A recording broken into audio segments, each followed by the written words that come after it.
మనం ఉమ్మడి మన చెన్నైలో ఉంటుంది. మనం ఆంధ్రప్రదేశ్ తెలంగాణ కాకుండా చెన్నైలో మద్రాసు చెన్నైలో ఉంటుంది. మనం పొట్టి శ్రీరాములు గారు మా తెలుగు మా తెలుగు వాళ్ళందరూ ఒకటి కావాలి, మా తెలుగు భాష వాళ్ళందరినీ ఏర్పాటు చేయండి, తమిళ వాళ్ళు కన్నడ వాళ్ళని ఏర్పాటు చేయండి, మాకు ఇవ్వండి అని చెప్పేసి త్యాగం చేసి కొన్ని వందల రోజులు నిరాహార దీక్ష చేస్తే ఆంధ్రప్రదేశ్ ఏర్పడ్డది. అలాంటి కొనికిసిన గొట్టం ఆయన దాంట్లో ఈ కథ కాదు, తోకథ కాదు. నేను ఓకేలే కానీ వాళ్ళు చేసింది స్వాతంత్రం కోసం, ఇప్పుడు నువ్వు చేసేది దేనికోసం? అదే దేనికోసం? స్వాతంత్రం కోసం చేశారు కాబట్టి ఇచ్చారు. నా కోసం చేసుకుంటాను. అవకాశం ఇప్పుడు బిగ్ బాస్ చూస్తేనే లోపలికి పోతా, లేకపోతే ఇంటికి పోతా.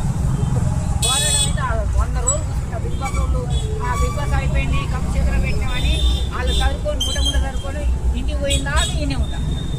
నేను వాళ్ళని డిస్టర్బ్ చేయను, అడ్డం పడను, దండం పెట్టను, కాలు మొక్కను, ట్రాఫిక్ జామ్ చేయను, స్టూడియో ముందర పడుకోను, జై జై డౌన్ డౌన్ కూడా నేనే కూర్చుంటా. వాళ్ళనే బాధపడే వాళ్ళకి నా పని. మొత్తం మీద బిగ్ బాస్ హౌస్లోకి వెళ్తావు అంతే. వాళ్ళని డిస్టర్బ్ చేయను, జై డౌన్ డౌన్ అనను, జై అనను, స్టూడియో ముందర కూర్చోను, ట్రాఫిక్ జామ్ చేయను, ఏమన్నా. మినిమం డిగ్రీ ఉన్న వాళ్ళకి అర్థమవుతుంది. ఎన్ని రోజుల నుంచి ఇది? 56 రోజా? 56 రోజు అయినా సరే ఇంకా స్పందన లేదు. అంటే మొత్తం బిగ్ బాస్ సీజన్ అయిపోయిన తర్వాత వస్తుందేమో.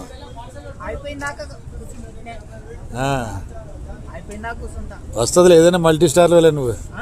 ఆ డేరింగ్ కూడా కావాలి. ఓకే మీడియా వాళ్ళకి కళ్ళు కాకుండా చెవులు పడకుండా కానీ సోషల్ మీడియా బ్రహ్మాండంగా సపోర్ట్ చేస్తున్నారు నాకు. అంటే వాళ్ళకు కూడా కొన్ని నిబంధనలు ఉంటే ఉండొచ్చు.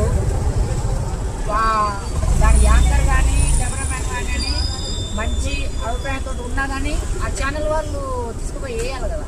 అంటే భోజనం చేసా? భోజనం చేసావా? ఇప్పుడే ఒక ఫ్యాన్ చాయ్ తాగి అన్నానికి భోజనానికి ఏం కరువు లేదు, దోకా లేదు. శుభ్రంగా తినేసి కూర్చుంటున్నా. మరి లేకపోతే డౌన్ అయిపోతా. ఓకే డౌన్ అయిపోయింది అనుకో పోలీసులు వచ్చి ఈడ కాదు ఉండేది, బంజారా స్టేషన్ లేకపోతే జూబ్లీ స్టేషన్ పెడతాడు. బిగ్ బాస్ అయిపోయిన తర్వాత వదిలి పెడతాడు. అప్పుడేం ఉపయోగం? అందు గురించి మంచిగా తింటున్నా ఇక్కడ కూర్చుంటాను.